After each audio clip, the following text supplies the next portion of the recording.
কোন সমোসা তৈরি করে দেখাবো, খুব ঝটপট একটা রেসিপি। মাসকে মাস কিন্তু আপনারা ফ্রোজেন করতে পারবেন। কিভাবে তৈরি করেছি চলুন উপকরণে চলে যাই। 3 কাপ ময়দা নিয়েছি, স্বাদ মতন লবণ দিয়ে দিব, 3 টেবিল চামচ দিয়ে দিব রান্নার রেগুলার তেল। তেলটা অবশ্যই দিতে হবে। তারপরে আমি কিন্তু এটাকে আগে মেখে নিব শুকনা উপকরণগুলা। তারপরে আমি এখন এখানে নর্মাল টেম্পারেচারে থাকা পানি দিয়ে দিব।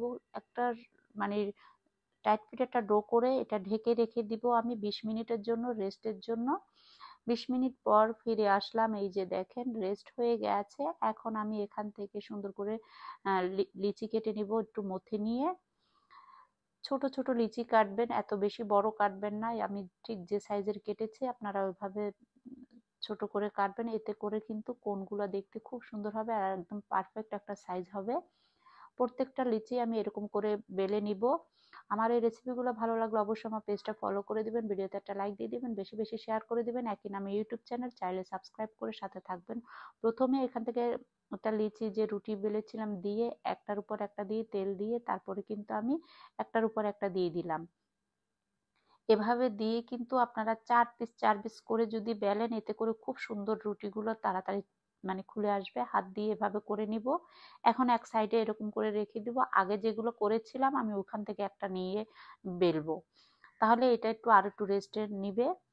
আর মোটামুটি একটা সাইজ, আমরা রুটি খাই যে সাইজের ওই সাইজের করে নিবেন। একদম বেশি বড় করতে যাবেন না, তাহলে কোনগুলো দেখতে আরো সুন্দর লাগবে না।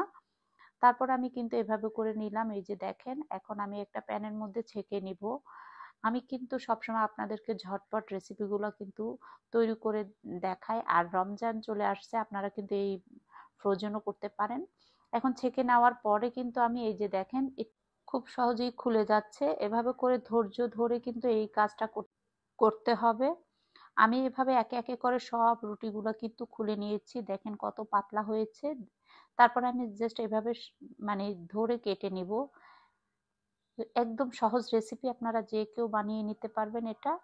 এখন এখান থেকে আমি এক পিস নিব, নিয়ে আমি আগেই কিন্তু কিছু কোণ বানিয়ে নিয়েছিলাম।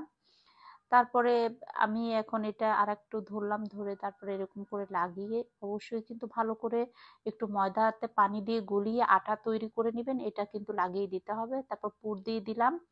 পুর দিয়ে তারপরে কিন্তু আমি এটাকে লাগিয়ে দিলাম। আর এই পুরের রেসিপি কিন্তু আমার পেজে আপলোড করা আছে বা চ্যানেলে আপলোড করা আছে, চাইলে দেখে নিতে পারেন।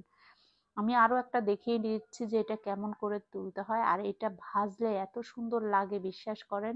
আপনারা একবার ট্রাই করে দেখলেই বুঝবেন যে আসলে আমি এটা কি নাস্তা দেখিয়েছি। আশা করি, আমরা তো সবসময় সমুচা বানাই, আর সমুচার রেসিপিটাও কিন্তু আমার পেজে আপলোড করা আছে। যারা দেখতে চান তারা কিন্তু দেখে নিতে পারেন। সবগুলো বানিয়ে নিয়েছি। এখন আমি তেল হালকা গরম করে একে একে দিয়ে দিলাম। তারপরে কিন্তু আমি কিছুক্ষণ রেখে দিয়ে তারপরে এরকম উল্টিয়ে পাল্টিয়ে সুন্দর কালার আসলেই কিন্তু নামিয়ে নিতে হবে।